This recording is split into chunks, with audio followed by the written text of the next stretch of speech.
La derivada es una razón de cambio. En particular, en física hay dos razones de cambio instantáneas que se ocupan mucho.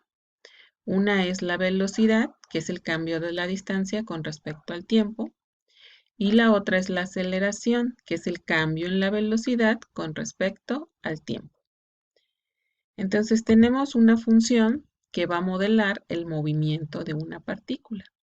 Esta función depende de t. T es el tiempo, se mide en segundos, y f o s, que así le estamos llamando a la función, representa la distancia que recorre la partícula y depende del tiempo. Está definida como t cúbica menos 12t cuadrada más 36t. En el inciso A nos piden encontrar la velocidad en el instante t.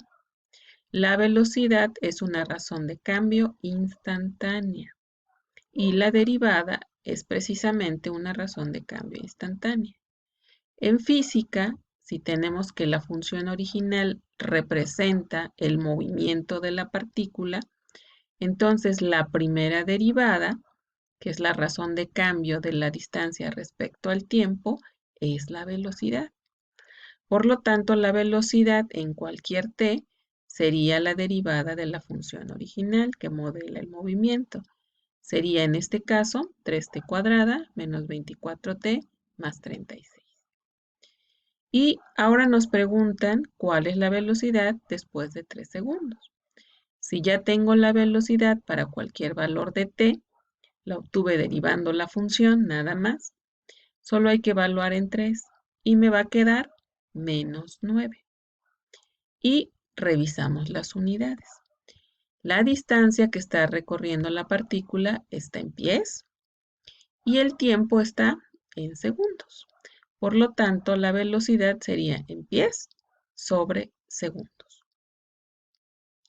Nos preguntan ahora cuándo la partícula está en reposo. Una partícula va a estar en reposo si su velocidad es 0. Se detuvo la partícula, eso quiere decir que la velocidad es 0. Entonces ya teníamos aquí la función de velocidad para cualquier t. Quiero saber cuándo vale 0, porque quiero saber cuándo la partícula se detiene o está en reposo. Entonces tomamos la función y se iguala a 0. Y podemos factorizar un 3 y luego volver a factorizar y nos queda t menos 6 por t menos 2. Y nos salen dos tiempos donde la partícula va a estar en reposo. A los 2 segundos y a los 6 segundos. Entonces, una partícula está en reposo cuando su velocidad es igual a 0. En ese momento es cuando se detiene la partícula. Y en este ejemplo, para esta en particular, tenemos dos tiempos, en 2 segundos y en 6 segundos. Ahora queremos saber cuándo se mueve la partícula en dirección positiva. También nos va a dar esa información la velocidad, que es la derivada de la función, una razón de cambio instantánea. Entonces ya teníamos la velocidad y si se mueve en dirección positiva quiere decir que es mayor que 0. Entonces esta ya se había factorizado antes. Factorizamos un 3 y luego t menos 6 por t menos 2. Es una desigualdad cuadrática, hay que usar una tablita. Entonces vamos a considerar de 0 a 2, de 2 a 6 y de 6 a infinito porque no queremos tiempos negativos. Por eso los valores de t se consideran positivos. Y entonces empezamos a probar un número en este intervalo, por ejemplo el 1. Aquí es signo negativo, aquí es negativo, aquí nos queda más el producto. Aquí podemos usar el 3, aquí es negativo, aquí es positivo y ahora nos queda menos. Y aquí podemos usar el 7 y nos queda positivo, positivo y el producto también positivo. Entonces quiero saber cuándo la velocidad toma una dirección positiva, es decir, cuándo es mayor a 0. Entonces, si revisamos el producto que nos da la velocidad, solamente en dos intervalos, de 0 a 2 y de 6 a infinito, es cuando se mueve en dirección positiva, porque en ese intervalo la velocidad queda mayor a 0. Entonces, si una función representa el movimiento de una partícula, su primera derivada es la velocidad.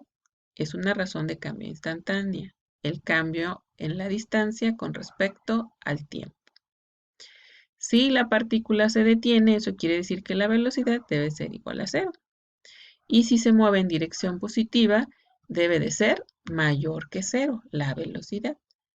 Si se moviera en dirección negativa, su velocidad tiene que ser menor que 0. Por ejemplo, esta se mueve en dirección negativa solo de 2 a 6. En los otros dos intervalos es en dirección positiva. Eso también se llama interpretación física de la derivada. La derivada en física es la velocidad. Tenemos ahora este otro problema. Dice, si se lanza una roca verticalmente hacia arriba desde la superficie de Marte con una velocidad de 15 metros sobre segundo, su altura después de t segundos es h igual a 15t menos 1.86 por t al cuadrado. Me están dando la altura, que es una distancia. Y me piden en el inciso A la velocidad. La velocidad es el cambio en la distancia respecto al tiempo, es decir, es una derivada, es una razón de cambio instantáneo. Entonces, si ya tengo mi función que modela la altura, que es una distancia, puedo derivar y obtener la velocidad. Entonces, si derivamos, nos queda 15 y menos 3.72 por t. Y me están pidiendo la velocidad después de 2 segundos. Entonces, sustituyo en la velocidad para cualquier t el tiempo igual a 2 segundos. Se hacen las operaciones y tenemos 7.56.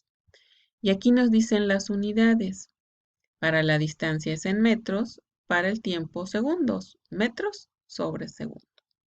Entonces la velocidad es una razón de cambio instantánea, por eso para obtenerla se deriva. Y cuando tenemos que la función representa la función de posición, o en este caso la altura o el desplazamiento, entonces al derivarla obtenemos la velocidad. Ahora queremos saber cuál es la velocidad de la roca una vez que ha alcanzado 25 metros de altura. ¿Cuándo sube y cuándo baja? Hay dos instantes en que está en 25 metros. Entonces ya teníamos la altura para cualquier t, me la da la función. Aquí está, 15t menos 1.86 por t al cuadrado. Quiero saber en qué momento alcanzamos esa altura de 25, que es la que nos están dando en el inciso B. Entonces ponemos que la altura vale 25 y se forma una ecuación cuadrática para t. Entonces la igualamos a 0, cambiando los dos términos. Resolvemos con la fórmula general y nos quedan dos instantes para t, donde la altura que alcanza la roca es de 25 metros. Cuando sube, que sería a los 2.35 segundos, y cuando va de bajada, que es a los 5.71 segundos. Y entonces, ahora puedo sacar la velocidad, porque lo que quiero es la velocidad cuando se alcanzan 25 metros. Pero la velocidad, observen nuestra derivada, quedó en términos del tiempo. Entonces, por eso tuve que sacar la altura, que es de 25 metros, considerando primero el tiempo, para saber cuándo voy a tener los 25 metros. Y ahora sí, teniendo esos dos tiempos, ya puedo evaluar en la velocidad. Entonces evaluamos en la velocidad que ya la teníamos usando estos dos tiempos. Estamos evaluando primero el 5.71 y luego el 2.35. Entonces la velocidad cuando viene de bajada la roca es menos 6.24 y son metros sobre segundo. Y cuando va de subida es 6.24 y son metros sobre segundo. Entonces, si va de subida, se mueve en dirección positiva. Si va de bajada, se mueve en dirección negativa. Por eso, los signos en la velocidad. Y de nuevo, la velocidad es la primera derivada de la posición o de la distancia o desplazamiento, como venga la redacción de nuestro problema.